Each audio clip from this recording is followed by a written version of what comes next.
All right, I think we are live. Cool. My name is Kenny. I'm the moderator and host for today's group product group conversation. You can see that there is content provided in the slides. It's the same content from the, sorry, I just got the YouTube video streaming in my ear. The same content from the product key review meeting. And so I will open it up for any questions. Remember that you don't have to have read the deck. You can ask any questions. One of the reasons why I'm moderating and why we put the little ops section, appended ops section at the end of our group conversation meeting was we wanted to encourage, if you have questions specifically about the ops section, I'm here to answer them and what's going on in the stages of verify, package, release, configure, and monitor.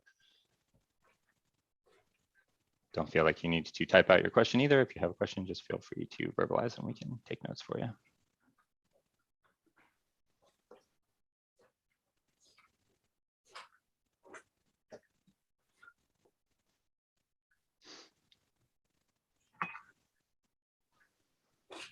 What are you most excited about in ops, Kenny?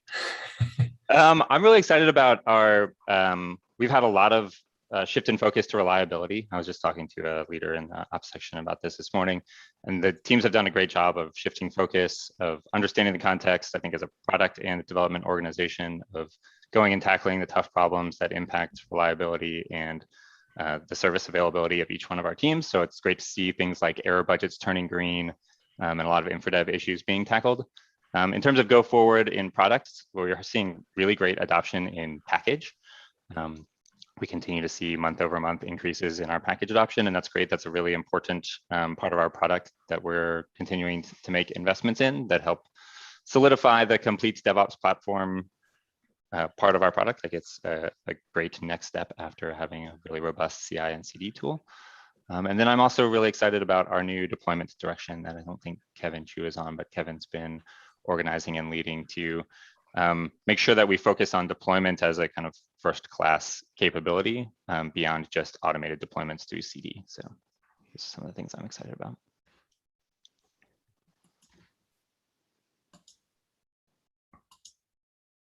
Thanks, Kenny. Yeah. If we don't get other questions, I got one more.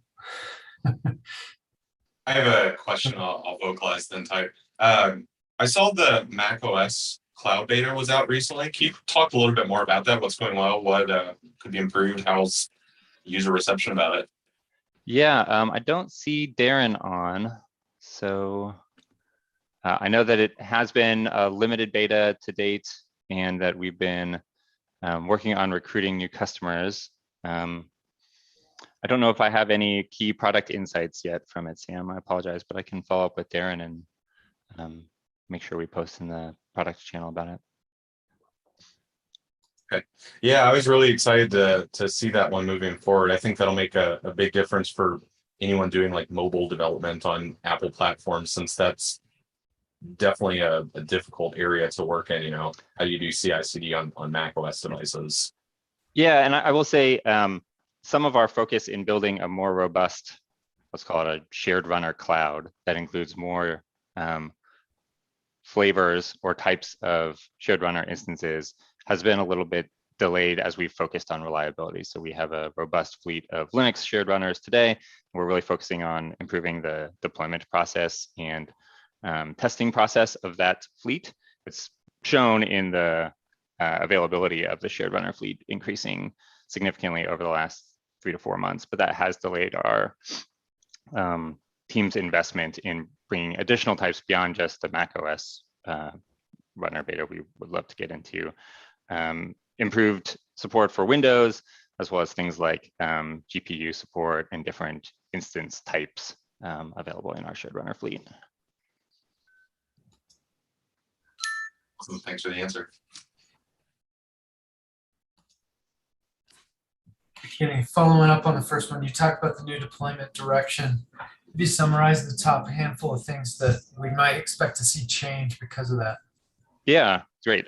So I'll frame a little bit that I think the deployment direction is a response to the fact that our kind of previous view of release or delivery has been, well, we have this great CI/CD tool that can package jobs that you want to execute, including a job that might perform a deployment, into our standard pipeline process. And we've expanded that to include things like manual jobs and environments that are tied to those deployment jobs.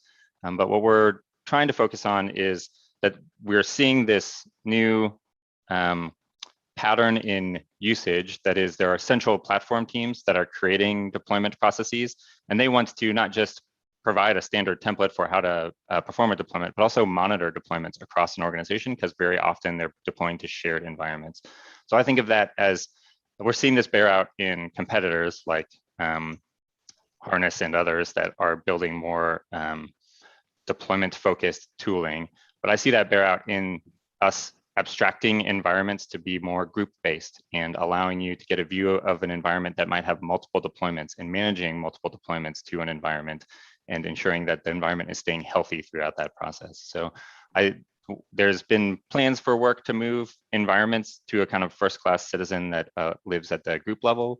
And that's a first step. But if we think about it from that user persona and their pain point, which is, I'm trying to manage deployments of multiple teams that I'm not directly controlling the application to environments that I centrally own as a platform team, there's lots of pain points that we've uncovered in that process, including managing multiple deployments to similar environment and watching them simultaneously.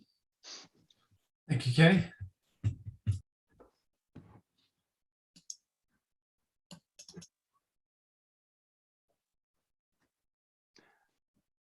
Any other questions? I'm not supposed to do the countdown, so feel free to shout out.